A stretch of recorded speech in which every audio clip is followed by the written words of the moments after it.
दोस्तों, एक बार गौतम बुद्ध के पास एक स्त्री अपने बच्चे को लेकर रोती हुई आती है और उनसे कहती है, प्रभु, मैं आपके पास बड़ी आशा लेकर आई हूँ। मैं जानती हूँ कि आपके लिए सब संभव हो सकता है। आपके लिए कुछ भी असंभव नहीं है और आप परम ज्ञानी हैं। इसीलिए कृपया मेरे मृत बच्चे को जीवित कर दीजिए। मैं आपका यह उपकार कभी नहीं भूलूंगी। उस स्त्री को बुद्ध के पास उन लोगों ने भेजा था जो लोग बुद्ध से ईर्ष्या करते थे। उनका उद्देश्य ये था कि बुद्ध को सभी की नज़रों में गिराया जाए। उस स्त्री के पुत्र की मृत्यु वास्तव में हुई थी, परंतु वह नहीं जानती थी कि उसका और उसके मृत पुत्र का इस्तेमाल बुद्ध को नीचा दिखाने के लिए किया जा रहा है। उसे तो बस ये बताया गया था कि बुद्ध सच में उसके पुत्र को जीवित कर सकते हैं। वह स्त्री कहती है कि कहिए ना प्रभु, आप मेरे पुत्र को जीवित कर देंगे।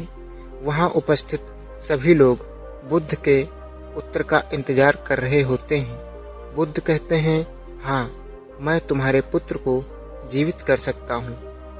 बुद्ध की ये बात सुनकर वहाँ उपस्थित सभी लोग बहुत चौंक जाते हैं और वह स्त्री बहुत प्रसन्न हो जाती है। फिर बुद्ध कहते हैं कि परंतु तुम्हें एक कार्य करना होगा। वह स्त्री पूछती है, क्या कार्य करना होगा प्रभु? बुद्ध कहते हैं कि तुम्हें एक मुट्ठी सरसों के दाने लाने होंगे। वह स्त्री कहती है, मैं अभी लेकर आती हूँ प्रभु। बुद्ध कहते हैं, परंतु ध्यान रहे कि दाने ऐसे घर से लाने हैं जिस घर में कभी किसी की मृत्यु ना हुई हो। वह स्त्री उसी क्षण सरसों के दाने लेने के लिए अपने गांव में चली जाती है। वह अपने गांव के हर घर में जाकर पूछती है।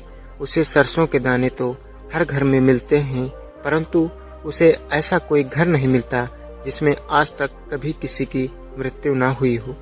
फिर वह स्त्री समझ जाती है कि मृत्यु जीवन का ऐसा सत्य है जिसे कोई नहीं बदल सकता।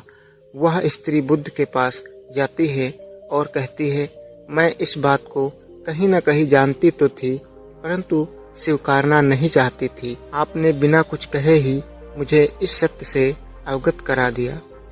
बुद्ध कहते हैं, जो जन्मा है उसकी मृत्यु निश्चित है और यह प्रकृति का नियम है।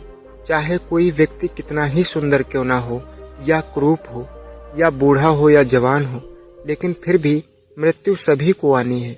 बुद्ध कहते हैं, ये संसार जिसे हम यथार्थ मानते हैं, यह दुख और पीड़ा का क्षणभंगुर खेल है। इसीलिए जो जन्मा है उसकी मृत्यु निश्चित है। दोस्तों, ये कहानी आपको कैसी लगी और इस कहानी से आपको क्या सीखने को मिला, हमें नीचे कमेंट में ज़रूर बताइएगा।